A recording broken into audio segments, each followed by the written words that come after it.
Alright, we are on the next part, and I was going to continue off on the footer note and then just a little bit down the page. The celebrated passage in the Epinomis of Plato, I can't read that, usually rendered perfecting the visible world which the Word, the most divine of all things, made, refers to a very different subject. The inquiry in this part of the dialogue relates to the knowledge of number, without which it is asserted a man cannot have something, reason, and if destitute of reason he cannot attain wisdom. The God which imparted to man the knowledge of numbers is the heaven, for there are 8 powers contained in it, akin to each other, that of the sun, of the moon, etc., to whom he says must be assigned equal honor.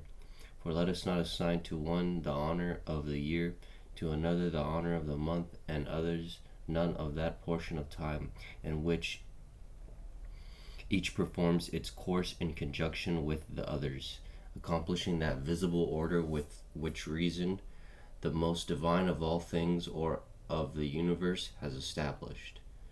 The no less celebrated passage from Philebus, I can't read that, by which it is supposed that the consubstantiality of the logos with the first cause is asserted, relates to the human mind, and in the conclusion of an agreement which proves that as ordinary fire is derived from the elemental and the human body from the elemental body of the world, so is the human mind akin to or of the same nature with the divine mind or soul of the universe, the cause of all things.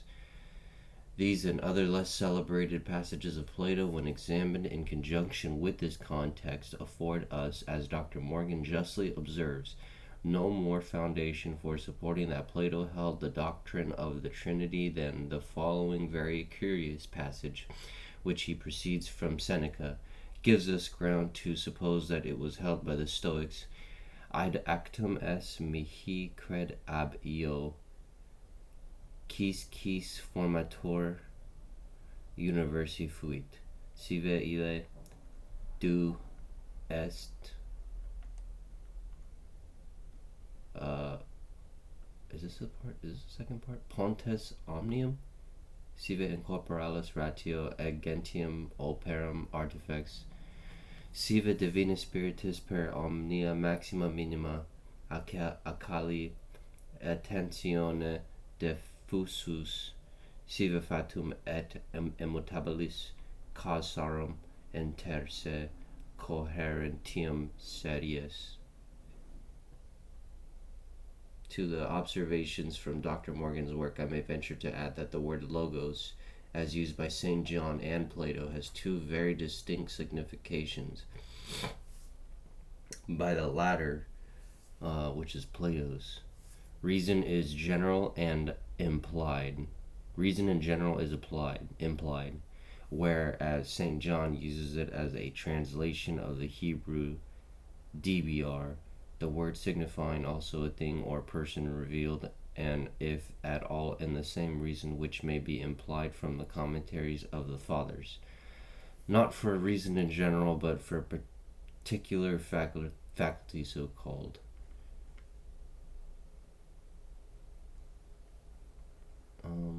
Wait, was I supposed to read that?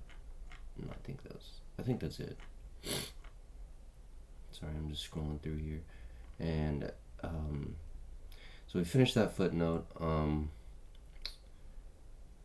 don't know, it's just really, I really don't know what to make of any of that stuff, to be honest. I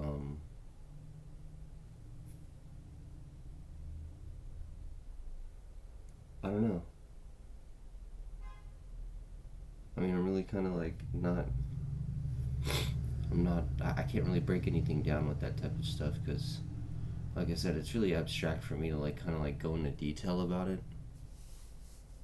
I'd rather not. So now that we're done with that long footer, let's just go here because this is where I believe we left off. So Though in the latter the doctrines appear rather to refer to the monad and duad than to the genuine trinity of the ancients, so far from any such doctrine being maintained by the Pythagoreans or in the Academy, we find only such vague allusions as might be expected among philosophers, who reverenced an ancient tradition and were willing, after they had lost the substance, to find something to which they might attach the shadow.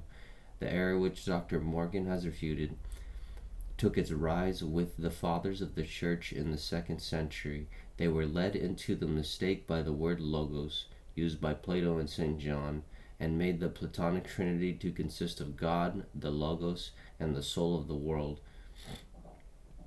And this in spite of all professors of Plato, who, however, might vary among themselves, uniformly insisted upon placing the monad and duad, or at least the monad, above their triad. In the 1st century of the Christian era, Philo, an Alexandrian Jew, had attempted to expound the scripture on Platonic principles, and after the promulgation of the gospel, many of the fathers warmly adopted the same mode of exposition. The different sects of the Gnostics went far beyond the Grecian sage, and sought in the East the doctrines to which they looked upon the writings of Plato merely as essays introductory to the sublimer flights of the Oriental mysticism.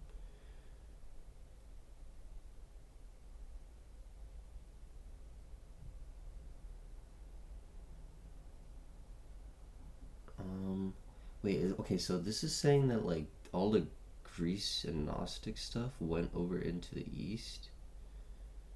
But, I mean, is that saying something? Is that implying, like, is that implying that they started a certain group out there? I'm not really too sure, so I guess I'll just keep reading.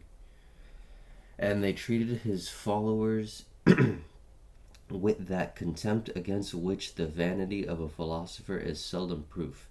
And as long as these schools existed, a bitter enmity prevailed between them.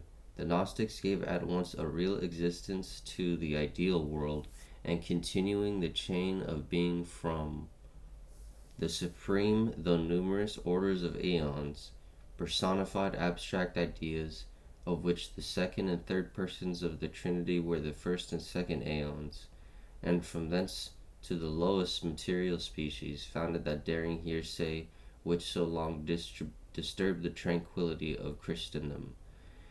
And with this spurious Platonism of the fathers, the Arian heresy is likewise intimately connected.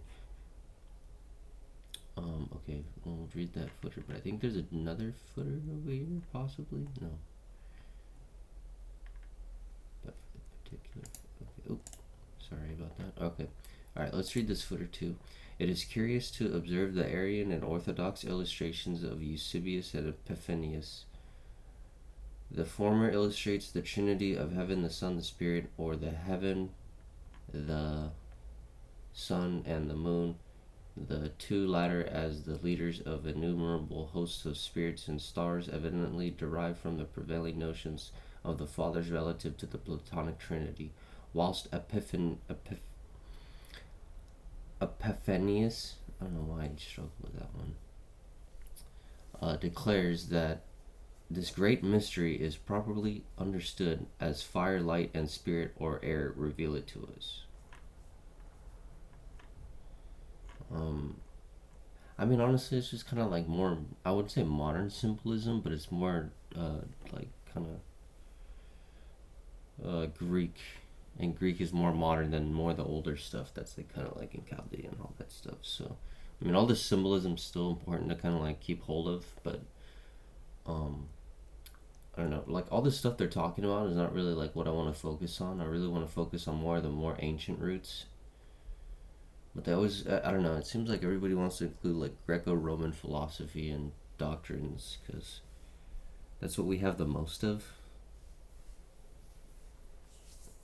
We don't have really many people translating like stuff that's in other languages. Like I'm pretty sure there's a ton of doctrines in French that we still don't know about that's not written in English that just people just don't look at or read. that really have information about even stuff in Egypt, honestly, because I mean the French were there before the British got there and did all the excavating, because that didn't come around till the 1800s. So you can imagine during like the earlier 1800s and 1700s when the French had more influence in those areas, they would have stumbled upon stuff that would have been like either kind of forgotten about and not looked at again, or just kind of like intentionally put away by the time the British got there. Which is interesting to me because it makes me think that most of the history and information we have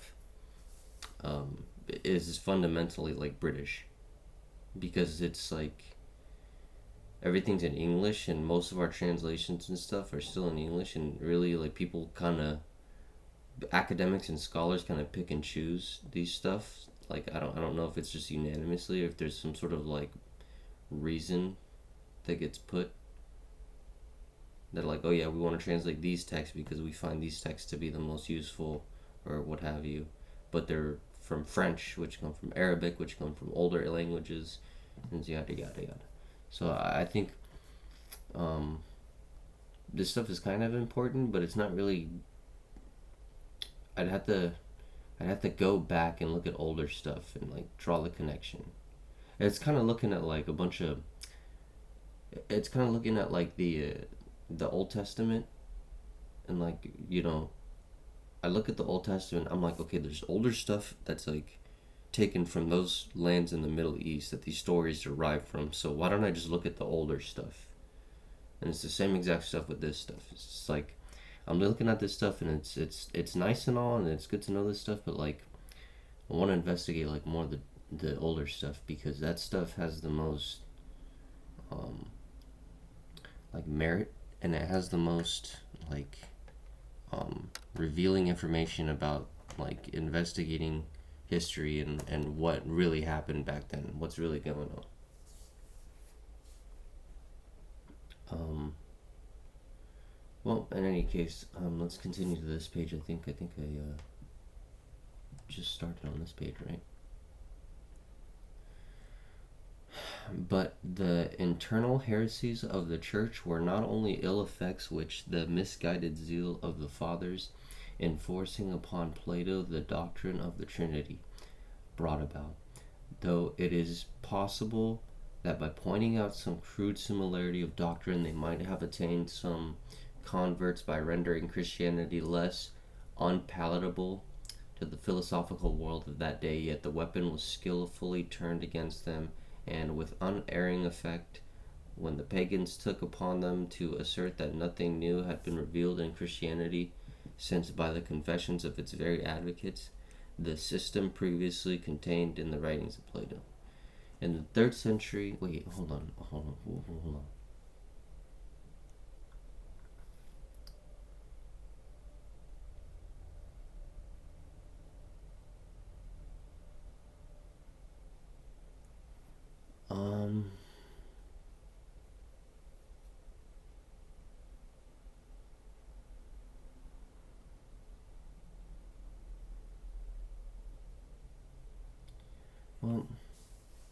Well, I was gonna say something about like how these older religions kind of like kept their ways and stuff like that. So Christianity was kind of forced. I think that might be what this is implying that Christianity kind of forced its way into the European land and stuff like that, because the pagans already had their traditions, and when they saw that Christianity came in, it's like, oh, we already knew all this stuff. And then these freaking missions, these Christian missions, were like, oh, all right, but we're still gonna conquer you guys. That's kind of how I see it.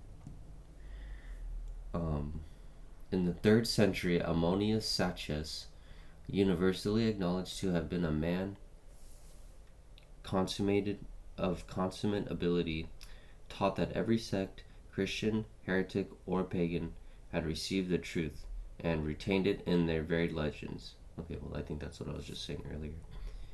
He undertook, therefore, to unfold it all unfold it from them all, and to reconcile every creed.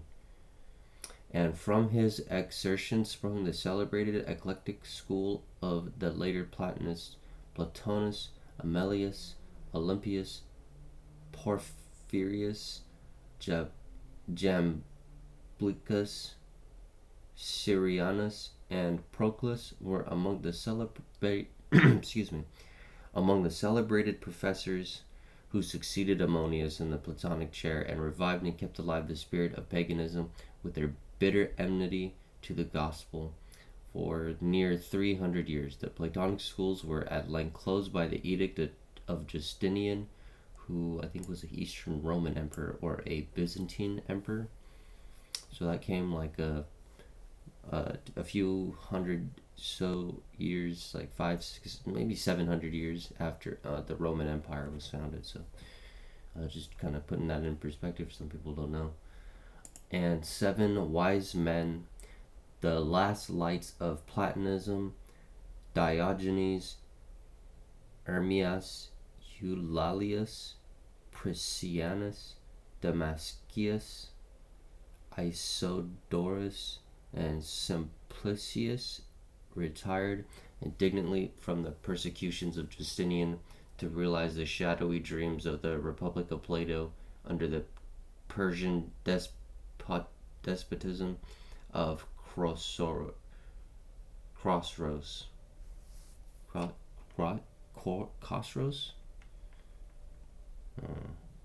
the particulars of this philosophical transaction, see Gibbon. Okay. From the writings of these philosophers is collected the bulk of the oracles of Zoroaster, or Zaklosh.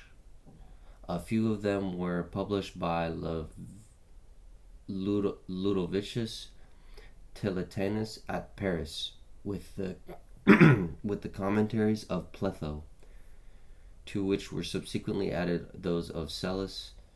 Chief part of them, however, were collected by Franciscus Patricius and published with the Hermetic books at the end of his Nova Philosophia. To the labors of Mr. Taylor are indebted for the addition of about 50 more, and for the references to the works from whence all were extracted. I have arranged them according to the subjects which are said to be occultly discussed in the Pyramids of Plato, viz. Cause or God, the ideal, intelligible, or intellectual world, particular souls, and the material world, and have placed under a separate head the magical and philosophical precepts and directions. There can be no question but that many of these oracles are spurious. All those, for instance, which relate to the intelligible and intellectual orders, which were confessedly obtained in answers given by demons, raised for that purpose by the Theurgists. I'm gonna look that up. I'm gonna look that up. It might be referring to a certain group from a certain time period. I'm gonna AI it.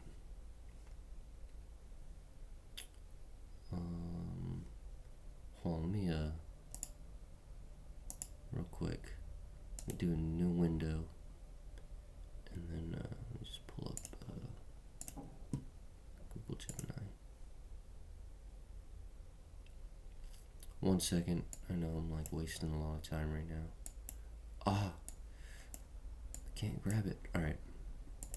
So, what is Theurgist or Theurgism? Get this crap out of here. Okay. Theurgy, derived from the Greek word theos, ergon, refers to a set of ritual practices aimed at invoking the presence or action of a deity or divine beings. A theurgist is somebody who practices theurgy. Theurgy is understood as divine working or God working. It's about establishing a direct relationship and interaction with the divine. Oh, okay, so these are like channelers. So yeah, my grandma told me to stay away from these types of people. So, all right, good to know. Those are demon summoners, right? I mean, I don't really know what to make of that, honestly. But let me get some water real quick.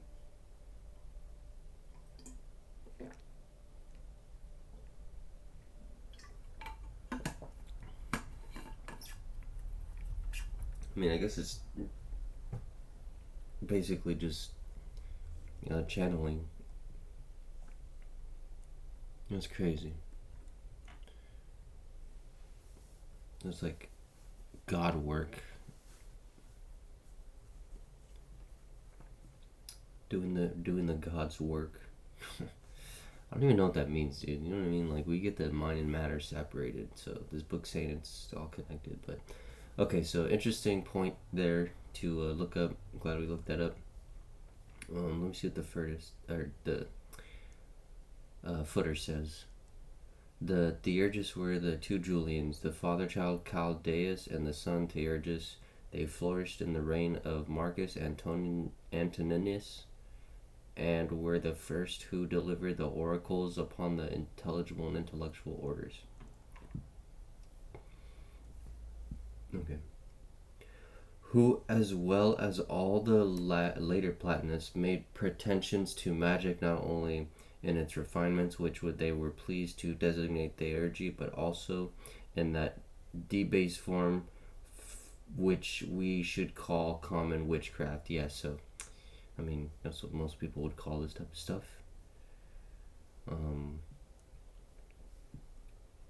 Nevertheless, several of the oracles seem to be derived from more authentic sources, and like the spurious Hermetic books which have come down to us, probably contain much of the pure Sabiism of Persia and the doctrines of the Oriental philosophy. I have thus endeavored to give, I fear, a very imperfect outline of ancient history and theology, but as it is intended rather to assist the reader through such a heterogeneous heap of materials by bringing forward the most prominent parts and collecting them with one another, I trust its errors will be excused, as they may be corrected by the reader's better judgment from the materials themselves before him, such as coming from the future 200 years later and looking at this thing. So, welcome from the future. I'm just kidding. Oh man, a little tired today. Sorry about that, folks.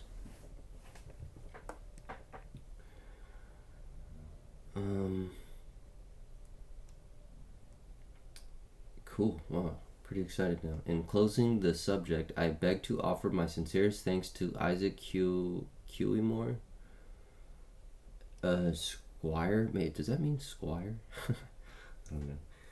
To whose deep and extensive chronological researches I am indebted for references to several very important passages in the following work which had escaped my notice. It is needless to take notice of the numerous forgeries which have been issued as the productions of the authors of these fragments. There is a complete set which was composed in Latin by Aeneas, a monk of Viterbo, but it is a singular circumstance and one which might be urged with great force against the genuineness of almost the whole collection, that not only the original works have perished, but those through whose means these relics have been handed. What? Oh. So anybody who's read this doctrine has also perished. Not that this is this is a cursed item or something. I thought that's what he was trying to say. Have been handed down.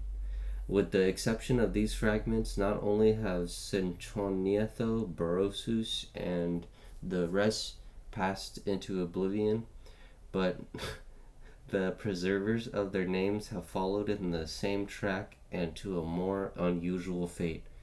The fragments of Philo Abedinus, Polyhistor, Dias, and others are generally not those of their own works, but extracts from the predecessors. It is necessary also to advert to the numerous errors which will be found in every sheet. The fragments have been exposed to more than the common risks and accidents to which all ancient writings have been subject. They have been either copied from the rude annals of antiquity or sketched from historical paintings or hieroglyphic records. They have been sometimes translated from the sacred into the common language of the place, and again translated into Greek, then passed in citation from hand to hand, and lie widely scattered over the works principally of the fathers and the writers of the Lower Empire. It is matter of surprise then not that they abound in error and uncertainty, but so much of them has been preserved. So this is what I kind of always say, and this is kind of like the fundamental basis of like my whole channel, is that there's stuff from really older time periods that we gotta like look at and then kind of translate ourselves, and then look at other people's works and what they've translated, because if everybody comes up with the same answer or the same like conclusion from looking at something, then that something is probably true, because everybody's observing it the same way, and what is being projected is what is observed. So if we just take like the academic schools as just like the complete truth for history, that is only one truth of the history. If we go to church and we take religious texts as history, then that's only one view of history. You got to consider like all forms of history, and then the history that you can draw up yourself first, and then compare it with others, because there's a lot of like deception in this world, and it's like pretty important to know the truth in this world, and people seem to like kind of get lost in just for lack of a better word, like material stuff, and they lose sight of like the curiosity of what's really out there, because they think that everything told to them is the truth, and everything that's told to them is very like mundane. Like for instance, oh, we've explored this whole earth already, there's nothing to explore, you don't need to look, just get back to work. Like that's kind of like the fundamental philosophy these people in power have for the people. And like, I don't know, there's so much to explore, and there's so much land we're not occupying. It makes you wonder why that is, but at the same time, I don't know. Also kind of lucky to be living in this type of time where we can talk freely about these things, because there was a time when you couldn't talk about these things and they would kill you for it. Pretty crazy that even existed at a point in time. So this can't be like emphasized anymore, that like stuff they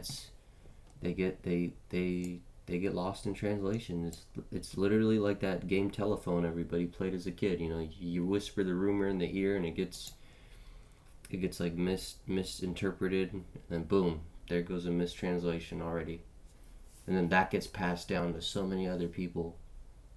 So it's always important to always maybe like he was saying, the primary sources, they get they perish, right? And then the people who knew about the primary sources correctly, they perish too. So all you have left is like like for instance, the only source we had in like the Middle East for stuff for quite a bit of time was like really only like either the Bible or like priests who had like collections and stuff like that. It wasn't until there was like an official attempt at like kind of solidifying the history over there in the Middle East, and then finding all these places that had like ancient scriptures and scrolls and cylinder texts and cuneiform tablets and all sorts of stuff. I mean, Ashurbanipal's library is like a really good example of all this, and seeing that like all this stuff preserved. But even that stuff, right? There's even older stuff than that. So that's only like a layer of like the true works of the really really old truth and really ancient history and how far back it could possibly go. Because you have, so for instance, in Ashurbanipal's library, you have some texts of some scrolls, or what are they called? Scribers. They would have to learn like Sumerian on top of Akkadian and the Assyrian as well, because the Assyrian was like a stylized form of the cuneiform, but slightly different from the original Akkadian cuneiform, because the Akkadian is like probably like the first one, or like the most established form of the language that was like, you know, the Semitic language. Before that, it was all Sumerian. So they were using like a pictographic kind of like cuneiform type of language. Still using the same cylinder scrolls and same exact principles. It's just a much older time period, but then the language completely changed. It got completely stamped over. Still pretty much the same language. It's just well, actually it's not. But the fact that it comes from the same land and it got directly stamped over, like when I say stamped over, like there's tablets in Ashurbanipal's library where it shows one side being Akkadian and then another side being in Sumerian, and these are like hymns of the gods and like stories, like old folklore and stuff like that. Like one side's Akkadian and the other side's Sumerian. That was found. So it's kind of like a transitional point or something's there that's like not really being looked at too hard anymore. But it has very much to do with like how far we can go back in ancient history and where we can go, because that's like, I wouldn't say it's the only route, but there's no other information out there that comes from that time period that is that old that seems to appear that we understand. There could be stuff in Asia, for instance, that could be far older. There could be stuff in like Polynesia that could be far older. It's just we don't have any like translation of it or knowledge of it or any sort of like pass down of it. It's just there. It just exists, and that's it. Like it's really crazy how there's no history for some of these ancient structures that are very well done. Like in Indonesia, there's some very like crazy stuff on some of the islands that like you can find, like Candi Suku. If you look at Praveen Mohan, very interesting stone structures that were done there. I think another one is like a megalithic structure in Indonesia. It's called Gunung Padang. Graham Hancock has mentioned that, and I think his TV series on Netflix. Really cool. You guys should check that out if you're really into history and stuff like that. But I'm gonna leave off here. Actually, yeah, I'll leave off here. So we pretty much got to whatever page this is. It's like 70 something, and then we'll just continue. Pretty excited to continue. So, yeah, we'll continue on the next part.